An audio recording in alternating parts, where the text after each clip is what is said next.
Thank you for waiting, ladies and gentlemen. We've invited first class. Now we're inviting executive platinum, emerald, sapphire, and ruby if those boards. Hi, everyone, and welcome to another edition of Crew Travel right here on Yachting International Radio. My name is Ria. I am your host, and I'm pleased to welcome back Lee Harris of ATPI Travel. How are you? Yeah, really good. It's been a good week, other than the quick conversation we had offline about the car breaking down yesterday. But other than that, it's been a good week. Travel-wise, it's a mixed bag. I'm not going to lie. Some good, some bad. It is coming up to that Christmas season, so guarantee there's going to be a bit of chaos going on. And if anybody is thinking slightly about strike action right around the Thanksgiving long weekend for the U.S., which is coming up, and of course the Christmas season after that is the time to hit it. So let's talk strikes. Yeah, unfortunately, security staff at Alicante Airport in Spain are continuing with strikes later this month over working conditions and pay. Employees will strike between the 21st, the 24th to 26th, and the 28th of November, the 1st to 10th, the 15th to 17th, and the 22nd to 31st of December. Obviously, expect disruption at the airport, and please make sure to give yourself plenty of time to check in and pass through security. And not to be done, obviously, over in France, they love a good strike there. French air traffic controllers plan to strike today, Monday, the 20th of November. The industrial action will impact air travel at airports around France. More importantly, though, it could also affect overflights using French airspace. So even if you're not traveling to France, if you're traveling over French airspace, you could be also affected today. The industrial action has so far resulted already in the cancellation in advance of 25% flights to Paris Orly and Toulouse airports and 20% at Bordeaux and Marseille. This strike will be the 53rd day of strikes this year by air traffic controllers. For any crew due to travel, obviously today from these airports or via France, please check in with your travel provider to keep updated with your flight details. And as we always say, it's going to have repercussions on flights around the world because backup happens, people miss flights, it creates chaos everywhere. It does. It does, yeah, it's right. It does cause chaos. It's the knock-on effect, isn't it, that affects everybody else. So, all you can do is just keep in contact with your travel provider or with the airline who you're flying with. And hopefully, fingers crossed, anybody who is traveling, they don't get affected too badly. Yes. Amsterdam had a little kick. Yeah, so Amsterdam Schiphol Airport has found itself forced to cancel planned capacity cut for next summer. I'm not sure if this is a good thing or bad thing. I suppose it's a good thing if you're traveling from there. The changes were being introduced to reduce the airport's impact on local residents and have now been temporarily suspended by the Dutch government following increasing pressure from both the EU and the US. Plans were underway to cut almost 50,000 flights at the airport in 2024, down from a pre-pandemic high of 500,000.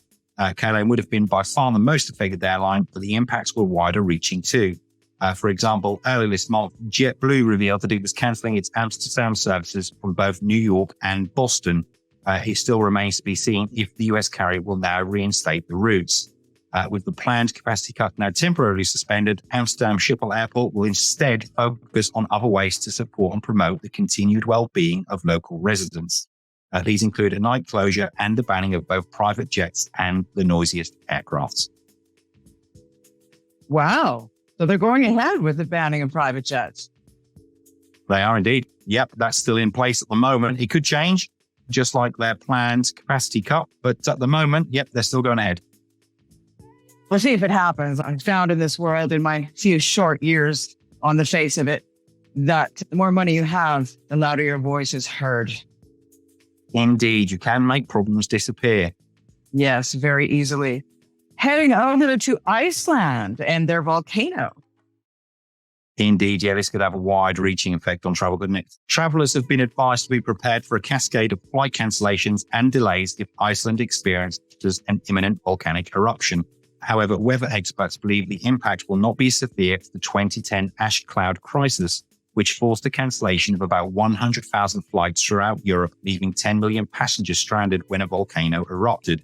Seismic activity and other signs continue to point to an increasing risk for a volcanic eruption near Grindavik, 15 kilometers south of Keflavik International Airport, with the state of emergency declared and the town evacuated last weekend.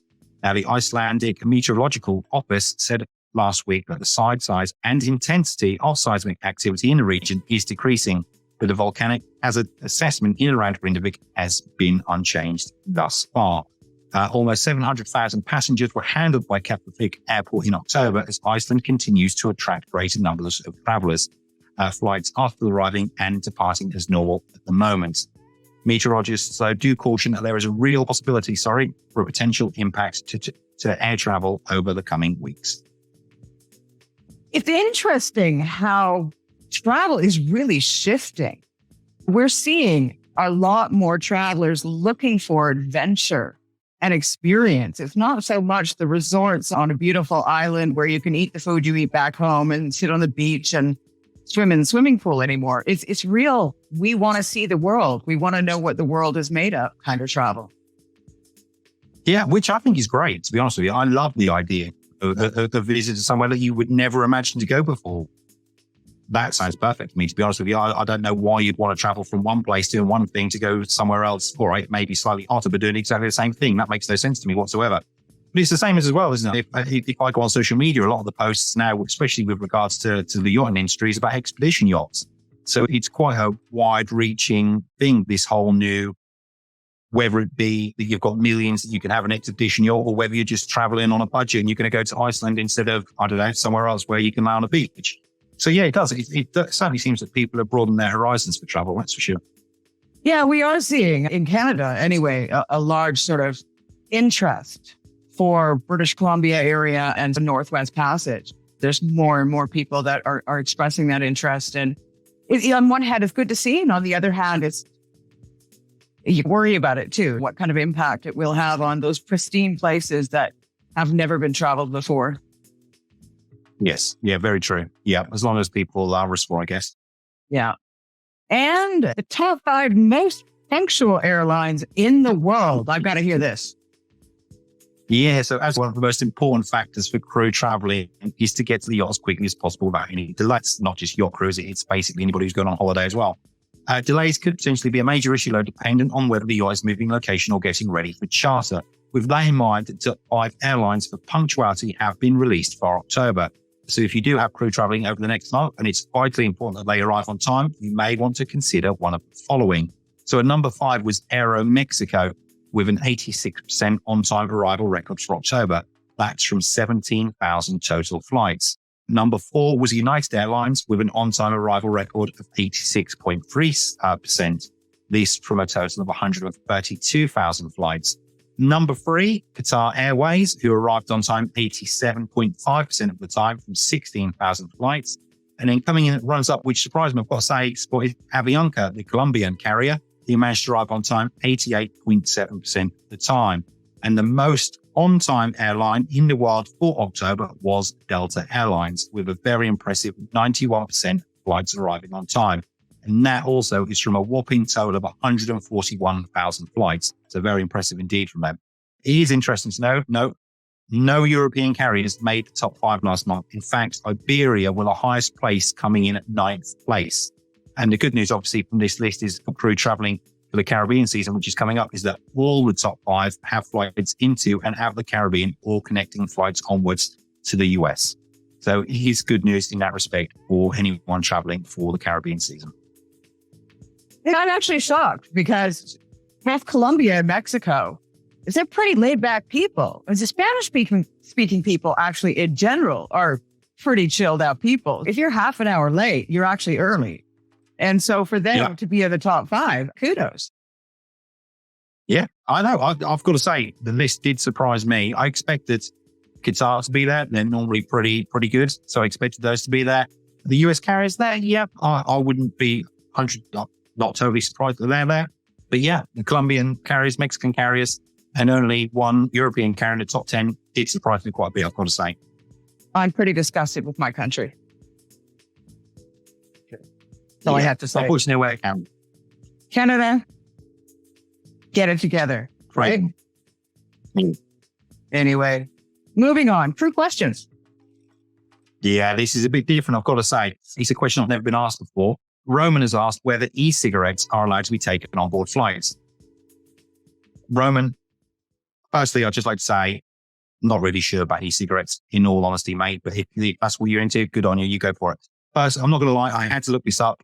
as I've never been asked it before, never even thought about it, to be honest with you, as it's completely new. Anyway, the answer is yes. On most carriers, you can, Roman, take an e-cigarette or a vape with you. However, not each airline has the same rule, as I was looking through the rules over the weekend with regards to what is permitted.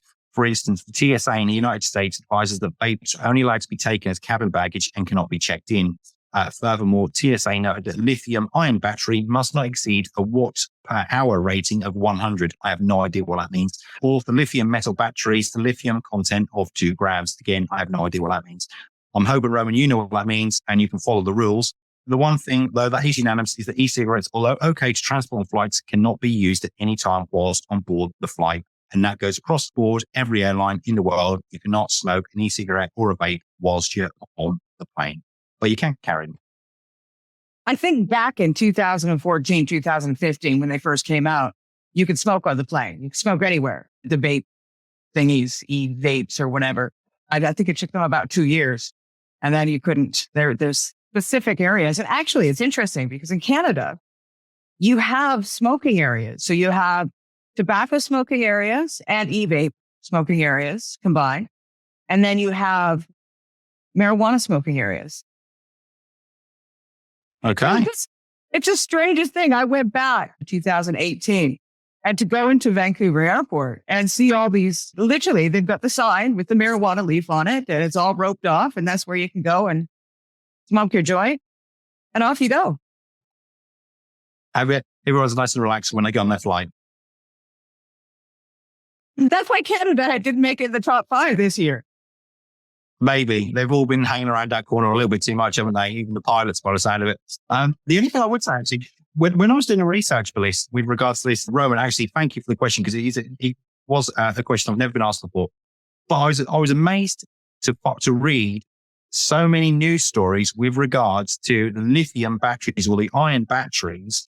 I don't know if they explode or what they do, but actually burning up when they're on board the planes, in the cabins. It wasn't just like 1 or 2. There was like 10, 15, 20 news articles I was reading with regards to these iron and lithium batteries. I was really shocked. It's something I didn't know. So anyway, Roman, if you're taking it on there, just be very careful. Yeah. And aside from the health benefits, right? When we're worried about a vape pen exploding or heating up and starting a fire, it's okay if it's starting a fire in your lung. Not that I should lecture anyone, but I'm just saying. There is each their own. If that's what you want to do, you go for it. Knock yourself out. Right, Lee. As usual, it has been an absolute pleasure. And we do have to reiterate that if anybody has any crew questions out there, please do feel free to drop Lee a line. And if it can wait the week, we'll talk about it next week. And if it can't, he'll answer it right away. Indeed, I will. I'll do my best anyway. There is Google. There is. Yeah. I'm not quite as fast as Google, unfortunately. Lee, thank you again. No, my pleasure. Absolutely enjoyed it again. But yeah, looking forward to next week. You have been watching another edition of Crew Travel right here on Yachting International Radio. My name is Ria. I have been your host with Lee Harris of ATPI Travel. We'll see you again next week.